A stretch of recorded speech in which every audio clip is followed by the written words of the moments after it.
लक्ष्मी और अन्नपूर्णा नहीं टिकती।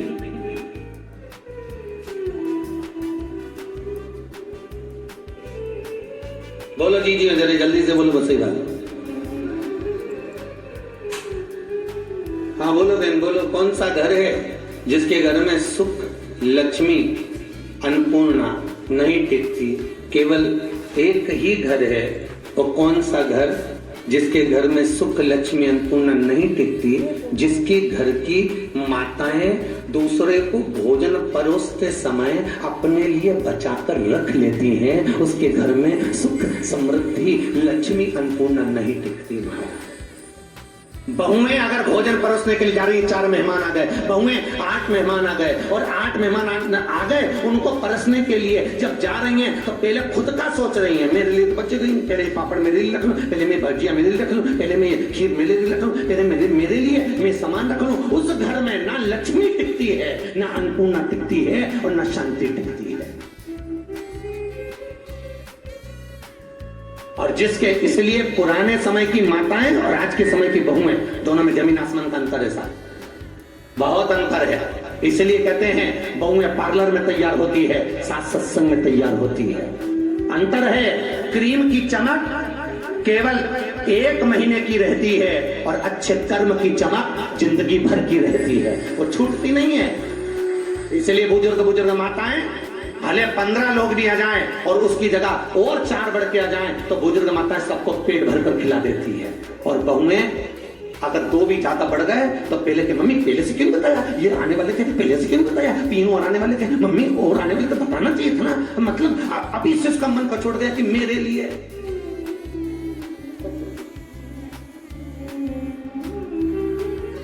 और बुजुर्ग माताएं, घर की जो माँ होती है, 10 का भोजन बनाती है तो कहती और 2-4 आ जाए तो कोई दिक्कत नहीं। उनके साथ में और कोई आ रहा हो तो बैठो साहब, आओ बैठो जी, ले प्रसादी ले जी, आओ जी, आराम से पाओ, लीजिए आप। क्यों? क्योंकि उस माँ के मन में ये है कि भले मैं नहीं खाऊं, पर अतिथि देवो भव। आज मेरे मेहमान जो आया है वो भगवान आया है, और ना जाने किस वेश में नारायण घर पर आकर बैठ जाए समझ में नहीं आ सकता महाराज, वो कब किस रूप में आ जाए। जी हाँ, सास के बाद अगला नंबर आपका ही है। मुझे इन बुढ़ियाओं को नहीं सुधारना, क्योंकि इनको तो सुधारना है। अभी सुधर के करेगी भी क्या? बोलो ईमानदारी की बात बोलो रे जी। अब सुधर के क्या करेंगी जब सुधरने का समय है? सुधरना आपको है, क्योंकि अभी आपकी पूरी जिंदगी पड़ी हुई है, पूरा जीवन आपके सामने है, पूरा।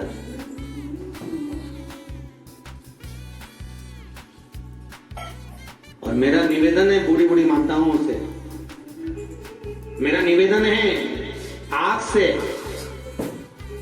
कथा जितनी यहां सुनकर जाया करो, उतनी घर पर जाकर बहुओं को, बच्चों से निवेदन है वो घर के बुजुर्गों को, सबको सुनाया करो कि आज हमने कथा में क्या धारण कर, हमने हमारी गलती को छाटा है मम्मी आज कथा में बैठकर। आज समझ में आया कि मेरी सास जब भोजन बनाती तो 15 लोग खा जाते और मैं भोजन बनाती तो 4 नहीं खा पाते। आज समझ में आ रहा है उसका कारण यह था कि मैं अपने लिए पहले सोचता। ये मेरे विचार, ये मेरी सोच है।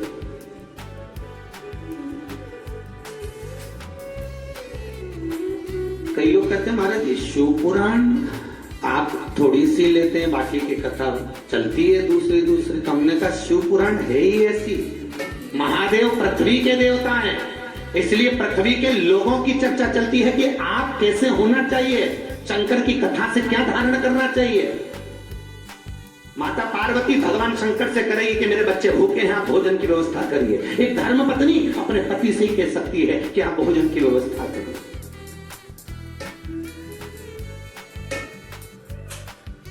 विवाह के समय पर वचन दिलवाए गए थे शादी के, आप लोगों ने लिए थे कि नहीं लिए थे हमको नहीं मालूम। 7 और 5 7 लड़की के वचन थे, 5 लड़के के वचन थे। उसमें एक वचन था, हमारे भरण पोषण का सारा भार आपको व्यय करना है, आपको उठाना है। पति सेहरा बांधा हुआ मुंडी हिला देता, ठीक है।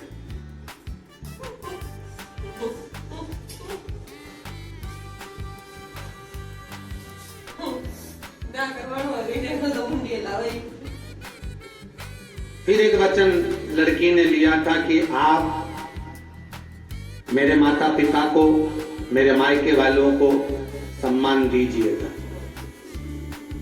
उनके सामने मेरा कभी अपमान नहीं होना चाहिए, मेरी सखियों के सामने, किसी के सामने मेरा अपमान।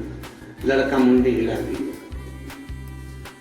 मेरा उन 7-5 वचन से कोई दिक्कत नहीं है, परंतु मेरा निवेदन है ब्राह्मणों से कि उसमें एक वचन लड़के की तरफ से और जोड़ देना चाहिए।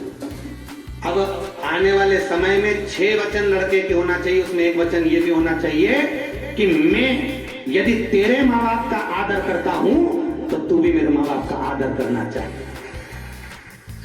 5 वचन में 6ठा वचन लड़कों की ओर से पंडित जी को, ब्राह्मण को बोलना चाहिए कि वचन दो, क्योंकि लड़की अपने वचन में 7 वचन में से एक वचन खिलवा लेती है कि तुम मेरे माँ बाप का आदर करोगे, और लड़के के इसमें ये वचन नहीं है।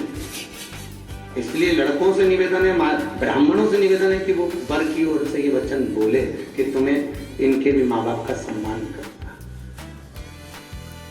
आदर करो, सत्कार का भाव। और महाराज कोई आए अतिथि आए, माता पार्वती कह रही है आपको मेरे बच्चों का पेट भर गया, आप भूखे हैं मेरे बच्चे, शिव जी नहीं उठे। माता पार्वती कह के कर हार गई, शंकर नहीं उठे। आखिरी में माता जगत जननी को लगा कि मेरे स्तनों में तो दूध भी नहीं आ रहा, नहीं तो मैं इन बच्चों को पिला देती, मेरे बच्चों का पेट भर देती अगर मेरे स्तनों में दूध आता। मेरे स्तनों में दूध भी नहीं कि मैं इनका पेट भर सकूं, इनका उदर तृप्ति कर सकूं। तब माता पार्वती को लगा कुछ ऐसा करा जाए कि मेरे स्तनों से दूध आए और भगवान ये मेरे बच्चे जो हैं इनका पेट भर जाए।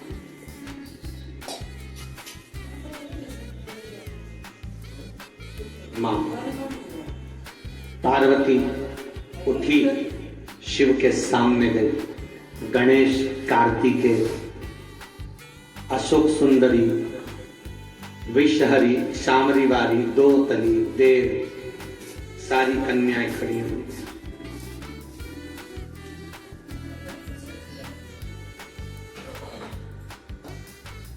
सब खड़ी और मां दुर्गा भवानी ने, जगदम्बा पार्वती ने शंकर भगवान को उठाया और उठाकर मेरी मां माता पार्वती मुख को खोलकर शंकर भगवान को निगल गई।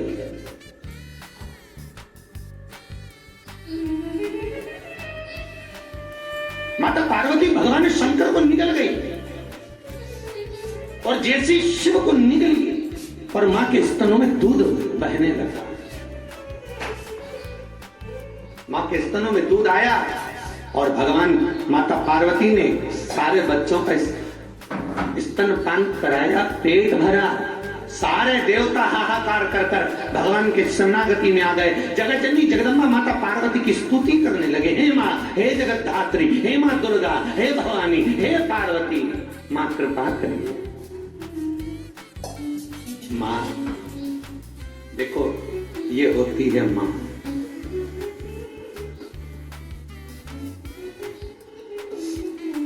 बच्चे के लिए सबसे पहला पद किसका बड़ा होता है? बाप और मां में। जम के बोलिए जरा, मां। बच्चों के लिए पहला पद माता का बड़ा होता है।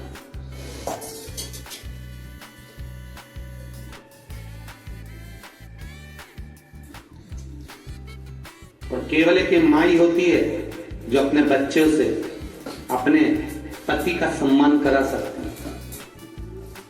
किससे? बच्चों से। जिस दिन माँ अपने बच्चों से अपने पति के लिए उनका तो एक ही काम है, बड़बड़ करना, तू बोले ही मत करे कर, बस बच्चों की बुद्धि में वो बैठ जाता है और बच्चे फिर पिता का सम्मान करना बंद कर देते हैं। ये माता के हाथ में है पिता का सम्मान।